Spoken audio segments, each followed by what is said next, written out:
Welcome to Modular Hippo and episode 12 of the Kiribati boat wiring and components video. If you're new to the channel, this is the channel where I'm building a 36-foot sailboat from scratch, and this playlist covers the different components. In this episode I will be looking at the Shore Power Cable and the Shore Power Inlet, as well as a high-level diagram of the actual components themselves. So let's take a look.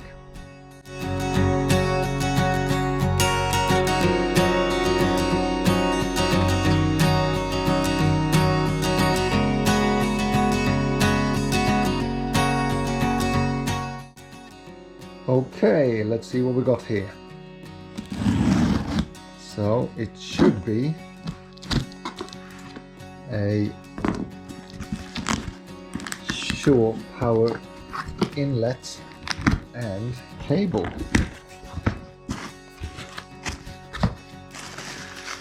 So that's the Shore Power Inlet. It's the stainless steel version, 16 amp. You can buy these in 32 amps, but I don't think I will ever need that much power. And if I will ever need that much power, I might just put in a second one of these rather than going for the big one. So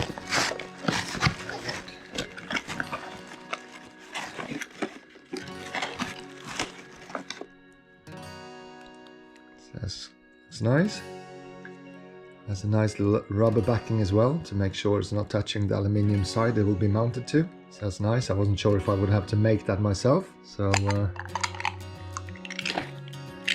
yeah, robust. Happy with that.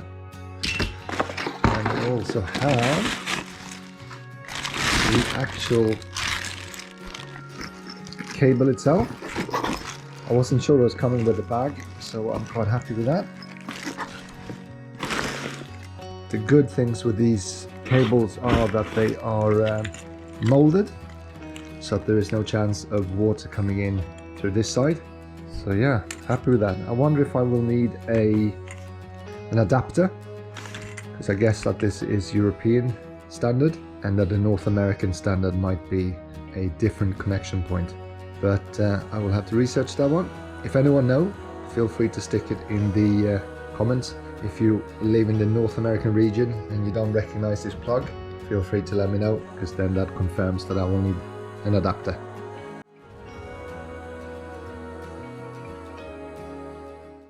So here comes my high-level diagrams of the flow of power or electricity. I don't have any previous experience of this kind of work, so this is just my own ideas. I haven't really researched it. So if you have any experience in the area, if there's anything you would do differently to make it even more resilient and more kind of options if something goes wrong, then feel free to let me know. I really appreciate it. But this is what I have so far.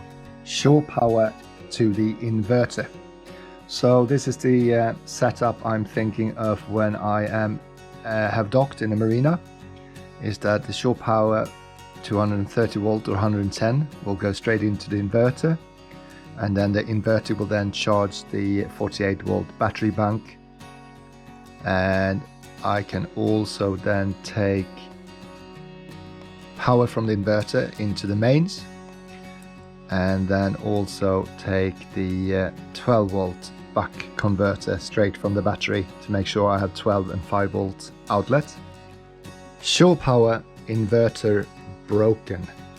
So potentially the inverter could break down, and at that point I want to know what my options are.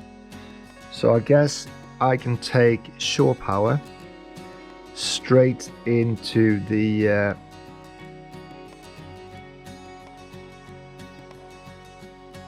EG4 charge inverter. That will then power or charge the 48 volt battery bank. And I can also do a direct feed to the mains from the shore power, bypassing the inverter altogether, and then take my 12 and 5 volt battery power from the 48 volt battery bank. Generator backup power directly to the inverter. So if I'm not in the marina and I don't have enough battery power, I can then start the generators and connect them straight to the inverter, and just like before, make sure that the inverter powers the battery bank, and also make sure that the inverter is connected straight to the mains circuit. I can still take my 12 and 5 volts from the battery bank, so that should work fine. Generator power if the inverter is broken. So once again, I could find myself in a position where the inverter has broken down, and in that case I can connect the generators straight to the EG4 charge inverter and make sure that I can power or charge my batteries via the EG4. I can also connect the generators straight to the mains because they have their own built-in inverters, and I can still take the 12 and 5 volt power from the 48 volt battery bank to make sure I have that for all my instruments. No battery power. So if the battery power for whatever reason breaks down, then I should still be able to use my backup generators and feed that circuit or feed that power straight to the mains.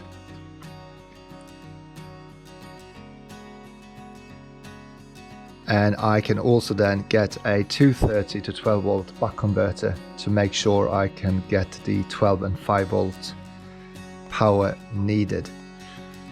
So against all of this, it should be multiple options of configuration if something goes wrong.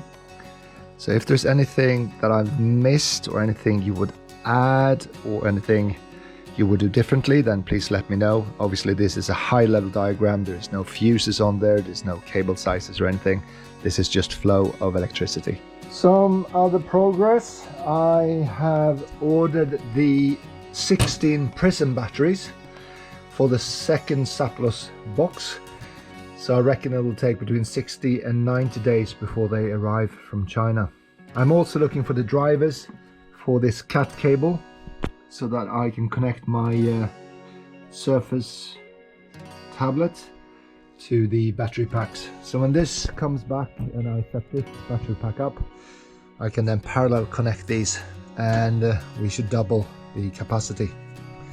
I've also moved all the Victron and charge inverter stuff closer to the actual build itself so that I can start connecting the smart shunt, the Orion buck converter from 48 volt to 12 volt, and with that I can also start to connect things like these little buck converters that takes me from 12 volt to 5 volts, 3 amps, which I can then use to charge mobile phones and other instruments. So I got these marine ones, so I can use them both for the main switchboard by the nav table, but also some outlets in the actual Dodger and in each of the rooms itself. So yeah, onwards and upwards. Thank you for watching this episode. If you are new to the channel, feel free to subscribe if you want to see some more. If you have any comments, concerns or ideas, please stick them in the comment section and I will get back to you within 24 hours. If you're interested in the actual boat build, you will find a playlist for that, as well as a playlist for the battery and electrical motor build. Until next time, enjoy your weekend.